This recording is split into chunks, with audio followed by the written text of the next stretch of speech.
ඒ වගේම ඔබතුමන්ලා ලොකුවට කතා කරා ඡන්ද කාලේ පුනර්ජනනීය බල ශක්තිය ප්‍රවර්ධනය කරනවායි කියලා. වසර 5ක් ඇතුළත සූර්ය බල ශක්තිය හරහා මෙගාවට් 2000ක් විදුලි බල පද්ධතියට එකතු කරනවා කියලා කිව්වා. සුනීත බල ශක්තිය අධිකාරිය යටතේ අද ආයතන 680ක් තියෙනවා. ඍජු සහ වක්‍ර රැකියා ලක්ෂයකට වැඩි ප්‍රමාණයක් තිබෙනවා. රූෆ්ටොප් සෝලා හරහා මෙගාවට් 1709ක් නිපදවනවා. ග්‍රවුන්ඩ් මවුන්ටඩ් සෝලා හරහා මෙගාවට් 140ක් ලබා දෙනවා. හැබැයි කොහොමද තමුන්නාන්සලා සූර්ය බල ශක්ති ව්‍යවසායකින්ට සලකන්නේ? ඒගොල්ලන්ගේ ටැරිෆ් රේට් එක අඩු කරනවා 37 ඉඳලා 19 දක්වා. එතකොට අර අමාරුවෙන් සූර්ය බල ශක්ති ව්‍යාපෘති ආරම්භ කරපු ඒ ව්‍යවසායකයන්ට මොකද වෙන්නේ?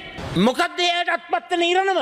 ඡන්ද කාලේ පුනර්ජනනීය බල ශක්තිය, හයිඩ්‍රෝ බල ශක්තිය, වින්ඩ් පවර් එක ගැන, සූර්ය බල ශක්තිය ගැන කයිවාරු ගහලා බලයට ආවෙන් පස්සේ කූට ක්‍රමවේද හරහා ඉන්ධන මාෆියාවේ වහලුන් බවට අද ආණ්ඩුව පත් වෙලා තිබෙනවා. ඒකයි අත්ත කතාව. ඒ නිසා රටට ජනතාවටත් කිව්වේ පුනර්ජනනීය බල ශක්තිය ප්‍රවර්ධනය කරනවායි කියලා. හැබැයි පහර පිට පහර ගහනවා පුනර්ජනනීය බල ශක්තිය ව්‍යවසායකින්ට. සූර්ය බල ශක්ති ශේෂ්ත්‍රයේ ව්‍යවසායකින්ට නිකන් නෙවෙයි පන්න ගහන්නේ. ඒ අයව අධෛර්යමත් කරනවා. අන්න ඒකයි මම කියන්නේ මේ රජය කරන්නේ ඉන්ධන විදුලි බල මාෆියාවේ කොන්ත්‍රාත්තුවක්.